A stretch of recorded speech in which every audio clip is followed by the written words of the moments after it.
ఒక మాటని మనం చదువుదాము.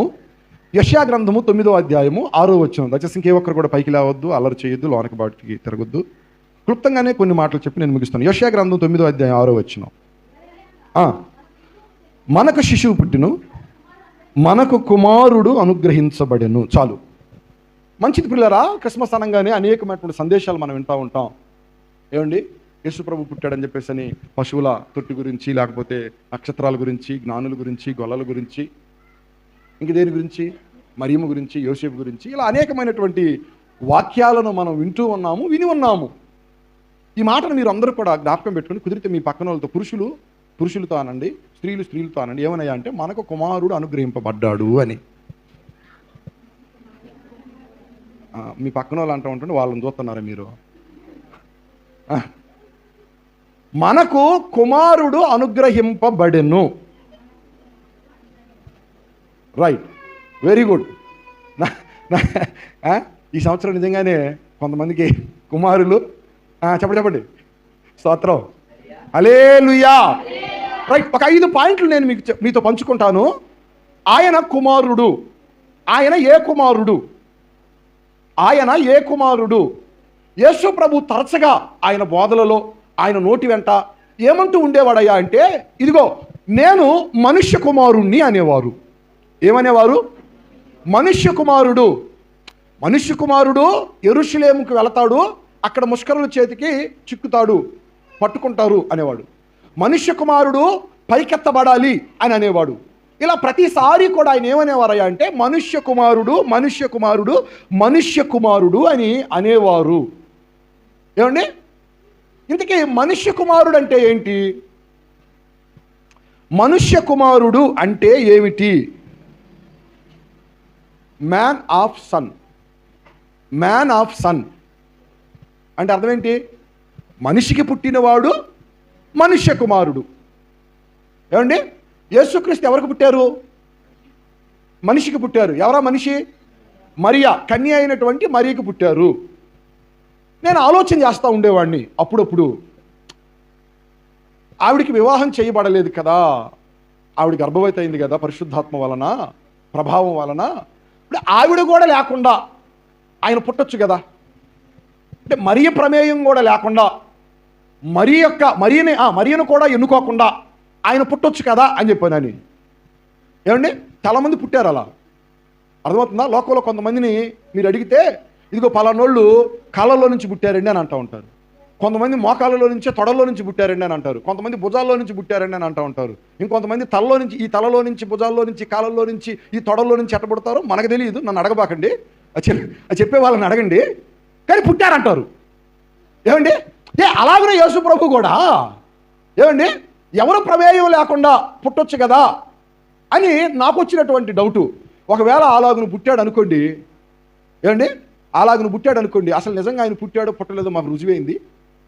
అర్థమైందా? ఆయన పుట్టినటువంటి స్థలం కానీ, ప్రాంతం కానీ, మనిషి కానీ ఎవరైనా ఒక ఆధారం ఉంటే మేము నమ్ముతాం.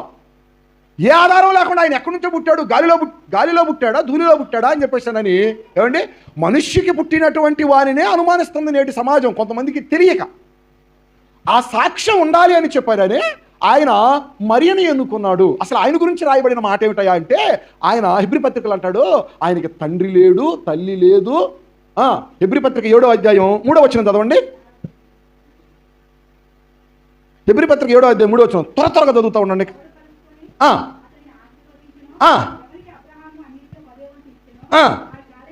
ఆ షాలేము రాజును మహోన్నతుడుకు దేవునికి యాజకుడైన మెల్కీసెదెకు నిరంతరం యాజకుడిగా ఉన్నాడు.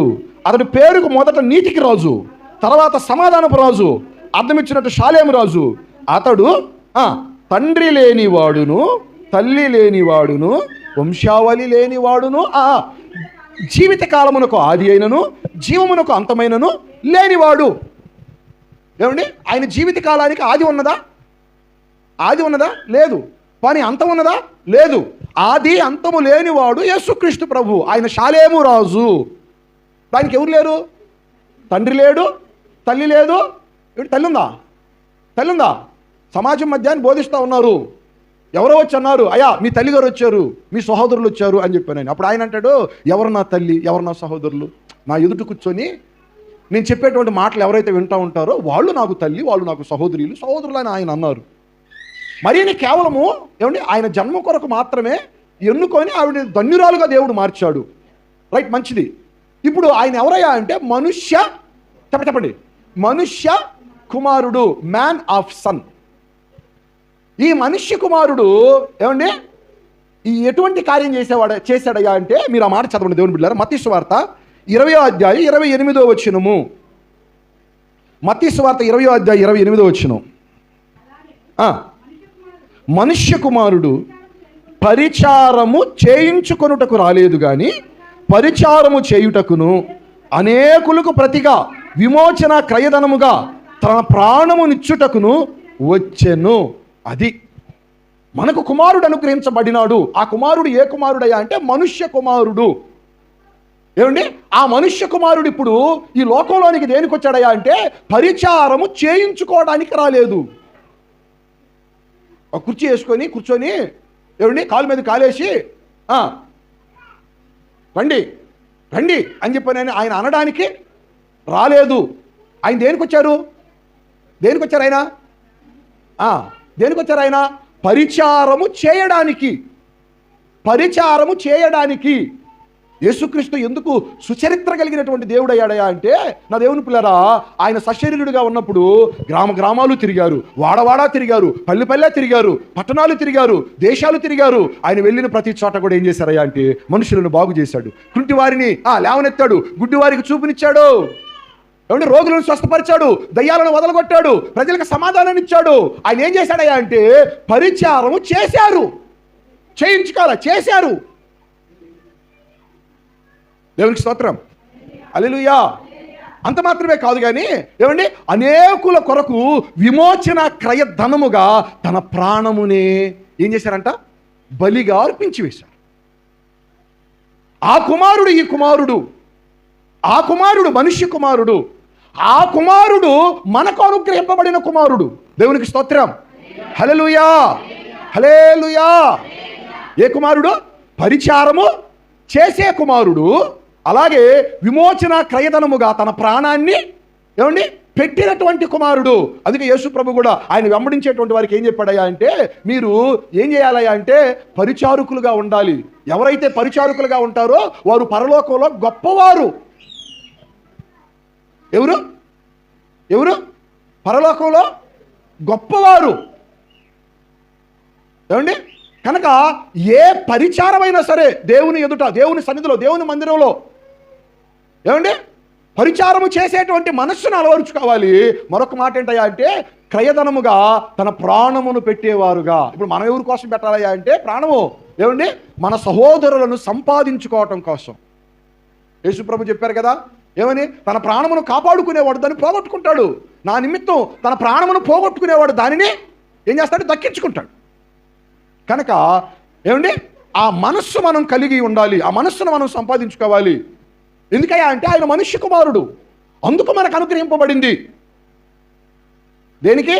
పరిచారము చేయడానికి, విమోచన క్రయధనముగా తన ప్రాణమును అర్పించడానికి. దేవునికి స్తోత్రం కలుగును గాక. చదవం హల్లెలూయా. మత్తయి సువార్తలో 9వ అధ్యాయం 6వ వచనంలో అంటారు. మత్తయి సువార్త 9వ అధ్యాయం 6వ వచనం చదవండి. అయినను పాపములను క్షమించుటకు భూమి మీద మనుష్య కుమారునికి అబ్బా మనుష్య కుమారుడికి ఏముందంట? అధికారం ఉందంట. ఏ అధికారం? పాపములను క్షమించే అధికారం. ఈ భూమి మీద మీకు అర్థమయ్యే భాషలో చెప్పాలి అంటే మన ఇటీవల కొంతమంది అర్జీ పెట్టుకున్నారు. దేనికయ్యా అంటే అయ్యా మేము తెలిసి తెలియకో పెద్ద తప్పు ఒకటి చేశాము, మాకు క్షమాభిక్ష పెట్టండి అని చెప్పాను. ఏమండి క్షమాభిక్ష మాకు పెట్టండి అని చెప్పాను. క్షమాభిక్ష పెట్టేటువంటి అధికారం ఎవరికి ఉంది? గవర్నర్కి.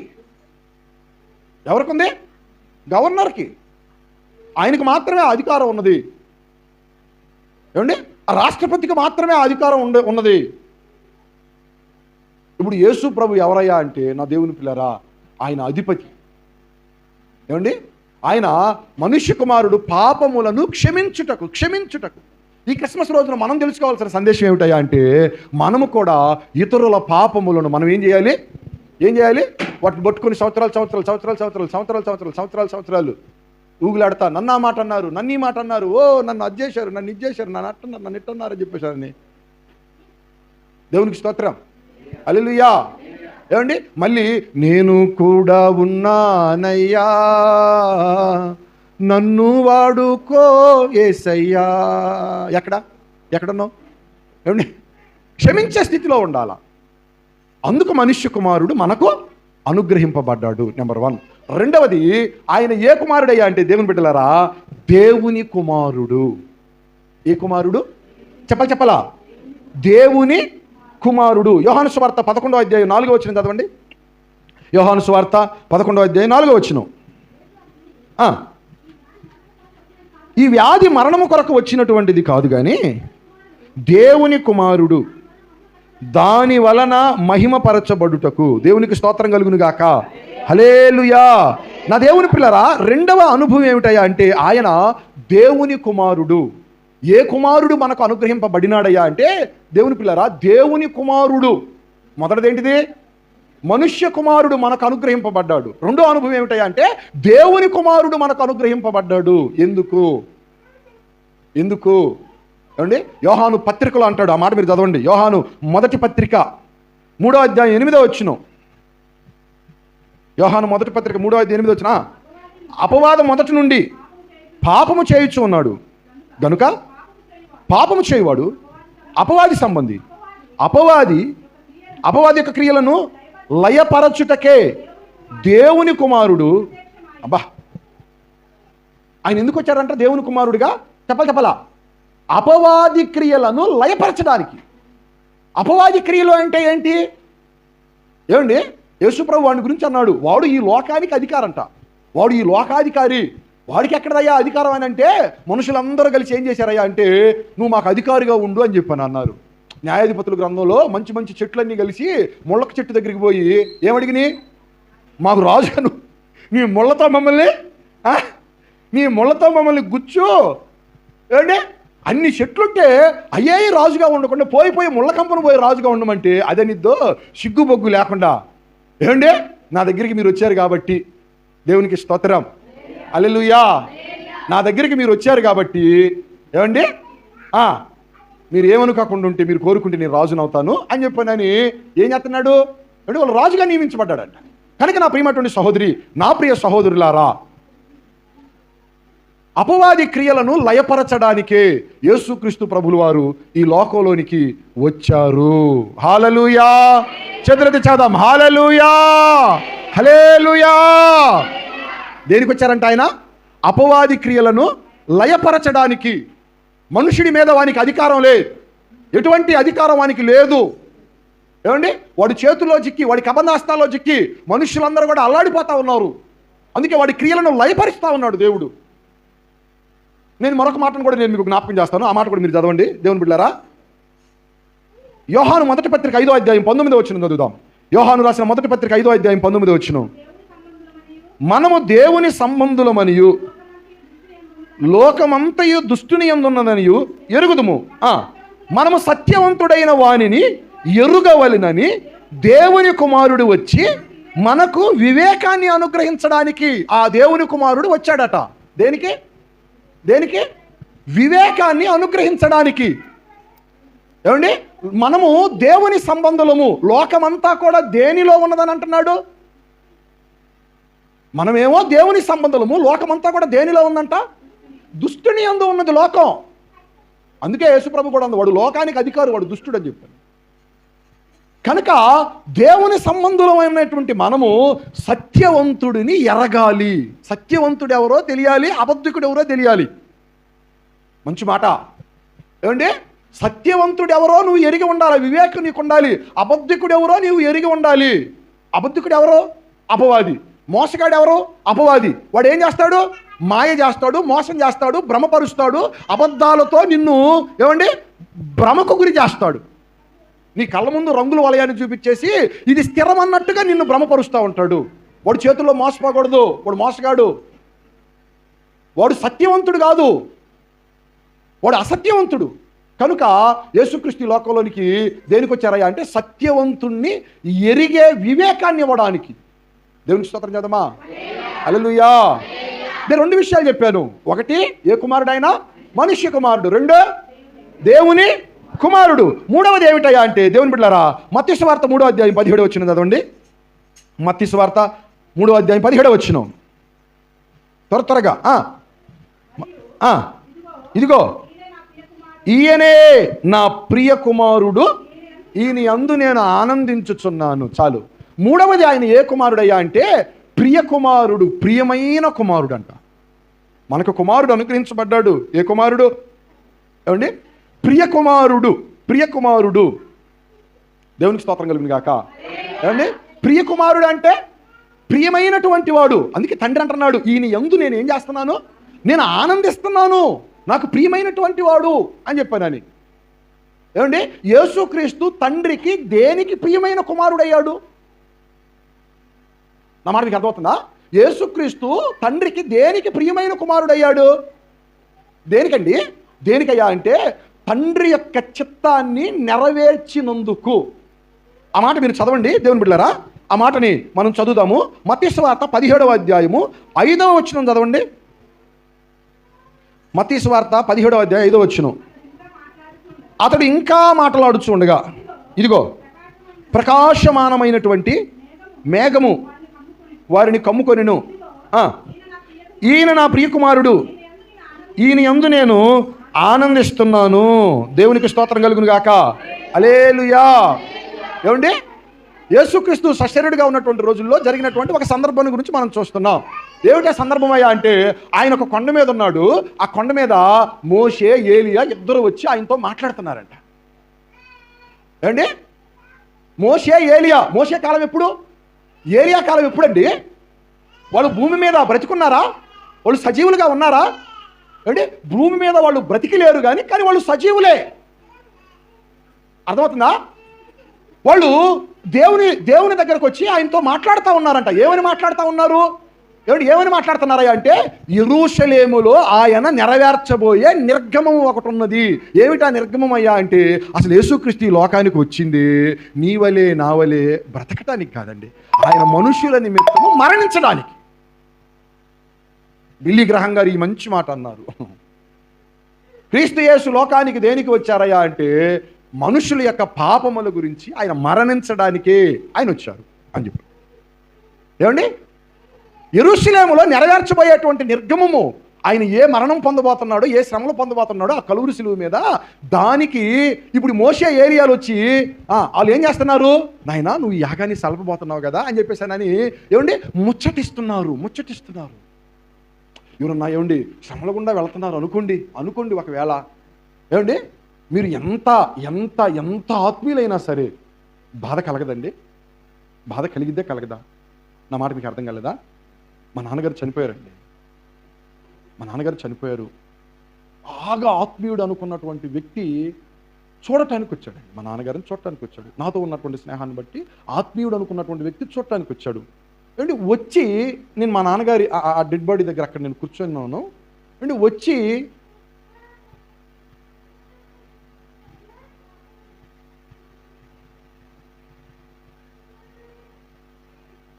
చాలా క్లోజు, బెస్ట్ ఫ్రెండు. ఏమండి నేను దైవజనుడిని అయినప్పటికీ కూడా ఏమండి ఎంతో కొంత ఎక్కడో ఒక మూలన కాస్తైనా బాధ ఉండదా?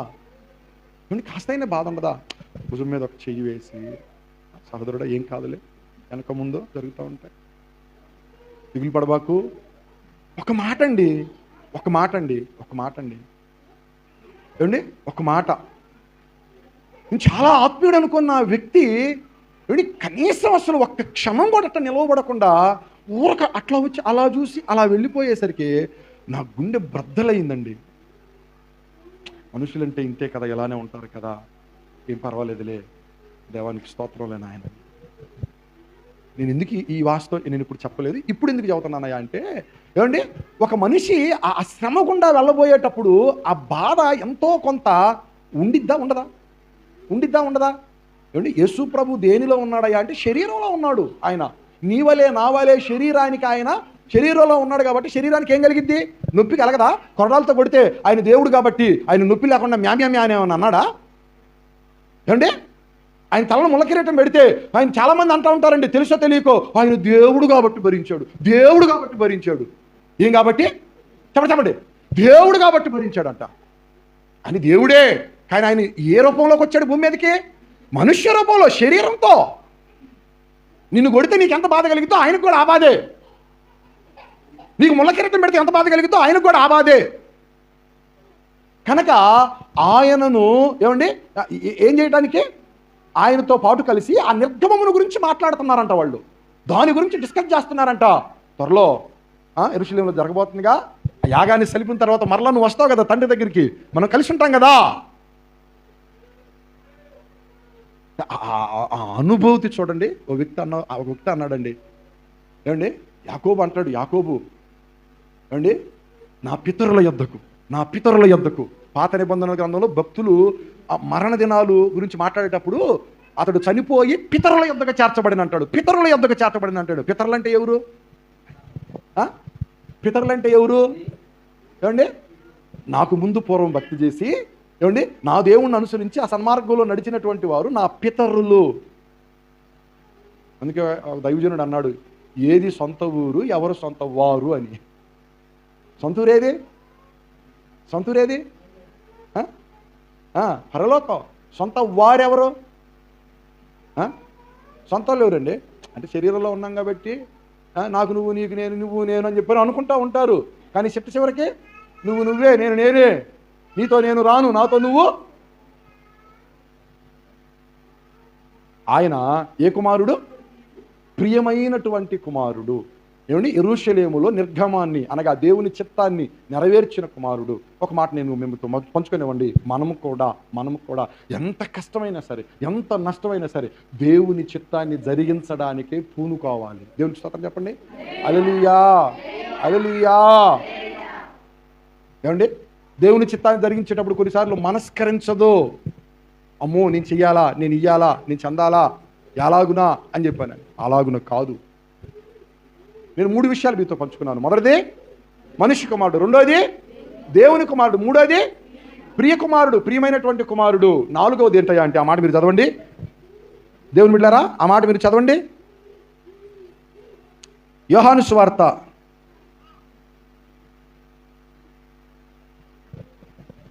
1వ అధ్యాయం 18వ వచనం.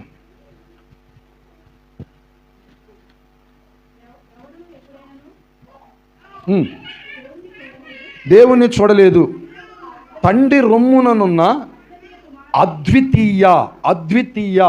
4వ అనుభవం ఏమిటాయా అంటే ఆయన అద్వితీయ కుమారుడు. దేవునికి స్తోత్రం. మనకు ఏ కుమారుడు అనుగ్రహించబడినాడయ్యా అంటే అద్వితీయ కుమారుడు. అద్వితీయమైన కుమారుడు అంటే అర్థం ఏంటి? ఈ పదాన్ని నేను చాలా చోట్ల ఎంక్వైరీ చేశా. అద్వితీయమైన కుమారుడు అంటే అర్థం ఏమిటయా అంటే, దేవుని బిడ్డలారా ఆ మాట యొక్క అర్థం ఏంటి అంటే అండ్ ఓన్లీ సన్, ఒకే ఒక్క కుమారుడు. ఏమండి ఒకే ఒక్క కుమారుడు. అద్వితీయ కుమారుడు అంటే ఏకైక కుమారుడు. దీనికి ఇంకొక పదం కూడా ఉంది, యూనిక్ సన్. అద్వితీయ కుమారుడు అంటే యూనిక్ సన్. యూనిక్ సన్ అంటే అర్థం ఏంటయ్యా అంటే అపూర్వమైనటువంటి, ప్రత్యేకమైనటువంటి, విచిత్రమైనటువంటి కుమారుడు అంట. నా మాట మీకు అర్థమవుతుందా? యూనిక్ సన్, ప్రత్యేకమైన వాడు. అందుకే ఎంచబడ్డాడు అంటాడు, జ్యేష్ఠుడుగా. ఆయన ప్రత్యేకమైన వాడు. ఏమండి ఈ అద్వితీయమైన కుమారుడు అనేటువంటి మాటకు మరొక పదం కూడా ఉంది బైబిల్ గ్రంథంలోనే, జనతైక కుమారుడు అని చెప్పానని. జనతైక కుమారుడు. మీకు అర్థమైందా? జనతైక కుమారుడు. జనతైక కుమారుడు అంటే అర్థం ఏమిటయా అంటే ఏమండి జెనెటిక్ అంటే అర్థం ఏంటి అమ్మ సహోదరులు? జెనెటిక్ అంటే అర్థం ఏంటి? ఎస్ చెప్పు. జన్యువులు, జన్యు శాస్త్రము. ఏమండి జన్యువులు. ఒక ఇద్దరు లేచి రండి, చదువుతా. త్వరగా లేచి రావాలా, టక్మని లేచి రావాలా. ఒక ఇద్దరు ఇక్కడ నిలబడి. ఇదిగో ఈయనేమో తండ్రి, ఈయనేమో కుమారుడు. ఇప్పుడు ఈయన గురించి రాయబడిన మాట ఏమిటాయంటే అద్వితీయ కుమారుడు, ఇతను జనతైక కుమారుడు అంటే జెనెటిక్, జనతైక కుమారుడు. ఇప్పుడు ఈయన చూసిన వాళ్ళందరూ కూడా ఏమనుకుంటున్నారయ్యా అంటే ఆయన వడ్లవాని కుమారుడు కదా. ఏ కుమారుడు? వడ్లవాని కుమారుడు కాదు, యోసేపు కుమారుడు కాదు, మరియ కుమారుడు కాదు, ఏంటి ఇంకొంతమంది అంటారు ఈయన దావీదు కుమారుడు కదా అని అంటున్నారు. ఈయన యోసేపు కుమారుడు, మరి కుమారుడు, లేదా దావీదు కుమారుడు. ఏమండి ఇవి కాదు. ఈయన ఎవరయ్యా అంటే జనతైక కుమారుడు. ఏమండి జెనెటిక్ ఇస్తాను. జనతైక కుమారుడు అంటే అర్థం ఏమిటో నేను మీకు చెప్తాను. దేవుని బిడ్డలారా, జెనెటిక్ అంటే అర్థం ఏమిటయ్యా అంటే జన్యువులు లేదా జన్యు శాస్త్రము. ఇంకొక చిన్న మాట నన్ను చెప్పనివ్వండి. ఏమండి జన్యు శాస్త్రం అంటే అర్థం ఏమిటయ్యా అంటే అనువంశికత, వైవిధ్యము, ఈ రెండు కలిపితే జన్యు శాస్త్రం. మీకు అర్థమైంది ఈ పదం? అనువంశికత అంటే అర్థం ఏంటయ్యా అంటే తండ్రి నుంచి సంక్రమించేవి. తల్లిదండ్రుల నుంచి లోకంలో ఉన్నాం కాబట్టి మనం మామూలుగా తల్లి పోలికి వచ్చిందనో తండ్రి పోలికి వచ్చిందనో ఇలా చెప్తా ఉంటారు. ఏమంటే తండ్రి నుంచి సంక్రమించేవి. ఇప్పుడు తండ్రి నుంచి ఏమి ఈ జెనెటిక్ సన్నికి సంక్రమించింది? ఇప్పుడు ఈయన వేరు కాదు. ఈయన అడిగితే మీ డాడీని చూపించండి అని ఈయన అడిగితే ఈయనేమంటున్నాడు, నన్ను చూస్తే ఈయన చూసినట్టే. అది ఎట్ట కుదిరిద్ది? నువ్వేమో లేస్తే నా తండ్రి అని ప్రార్థన చేస్తున్నావు. ఆ తండ్రి ఎవరో మాకు చూపి అని ఈయన అడుగుతున్నారు. ఈయనేమంటున్నాడు, మీకు ఇంకా అర్థం కావటం లేదా? నన్ను చూస్తే నా తండ్రిని చూసినట్టే. నేను ఆయన వేరు కాదు, మేమిద్దరం కూడా ఏకమై ఉన్నాము. చాలా మందికి కొన్ని సత్యాలు తెలియవు. యేసు ఎవరో తెలియదు, తండ్రి ఎవరో తెలియదు, పరిశుద్ధాత్ముడు ఎవరో తెలియదు. ఏమండి మీకు ఒక సింపుల్ ఈక్వేషన్ చెబుతా. మీకు లోకంలో ఎదురు మీ బైబిల్లోనే ఉందిగా, మీరు చెప్పండి యేసు ప్రభు దేవుడా లేకపోతే యెహోవా దేవుడా? ఇదే చెప్పండి అని అడుగుతూ ఉంటారు. అప్పుడు మీరేం చేస్తారు? యెహోవా దేవుడు అన్నారనుకో, యేసు ప్రభు దేవుడు కదా, మరి ఎందుకు ఆరాధన చేస్తున్నా? మీరు యేసుక్రీస్తు దేవుడు అన్నారనుకో, అంటే యెహోవా దేవుడు కదా, మరి ఆయన గ్రంథం ఎందుకు తీసి అవతల పడేక ధర్మశాస్త్ర గ్రంథాన్ని వాళ్ళు కొత్త నిబంధన నోటికి పెట్టుకుని సరిపోద్దిగా. ఆయన ప్రశ్నలు వెలువడతాయి. అప్పుడు మనం ఏం చేస్తాం? నతనిలో మనం ఏం చేస్తాం? సింపుల్ ఈక్వేషన్ ఒకటి చెప్పనా? ఏంటయ్యా అంటే 1 + 1 is equal to 1. 1 + 1 is equal to 2. కుమారుడు తండ్రి. ఏమండి 1 × 1 ఇప్పుడు ఏంటిది? ఒకటే. ఇద్దరు కూడా ఒకటే. అర్థమైందా? ఏమండి అది కొలసీ పత్రికలో మంచి మాట అంటాడు. కొలసీ పత్రిక 2వ అధ్యాయం 9వ వచనం చదవండి.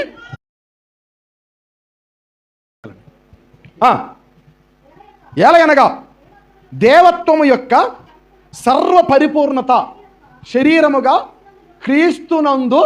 ఏమంటే అసలు దేవుని యొక్క పరిపూర్ణత అంతా కూడా ఎవరిలో ఉందయా అంటే ఎవరిలో ఉంది? క్రీస్తులో ఉన్నది. ఆయన దేవుడా కాదా? ఆయన అన్నాడు ఎక్కడన్నా ఆయన దేవుడని. మీరు యోహాను సువార్తలోనే 3వ అధ్యాయము, ఏమండి యోహాను సువార్తలోనే 3వ అధ్యాయము 18వ వచనం చదవండి. విశ్వసింపనివాడు దేవుని అద్వితీయ కుమారుని నామమందు అది కాదు 1వ అధ్యాయం 18 చదవండి.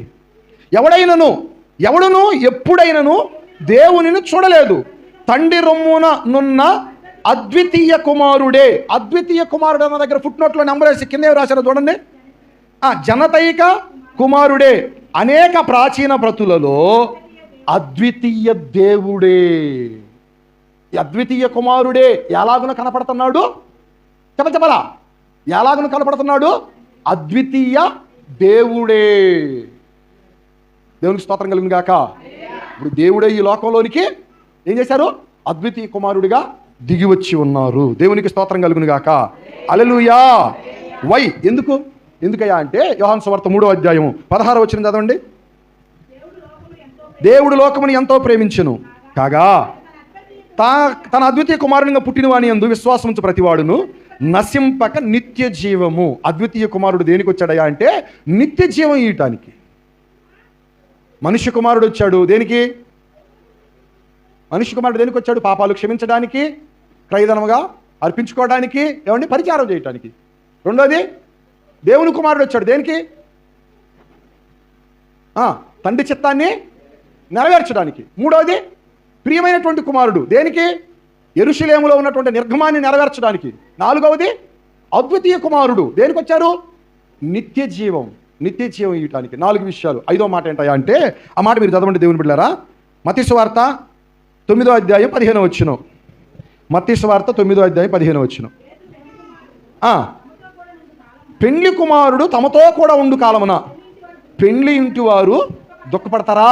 5వ కుమారుడు ఎవరయ్యా అంటే, యేసు ప్రభు తన గురించి తను చెప్పుకుంటా పెళ్లి కుమారుడితో పోలుస్తున్నాడు. ఆయన ఎవరయ్యా అంటే పెండ్లి కుమారుడు.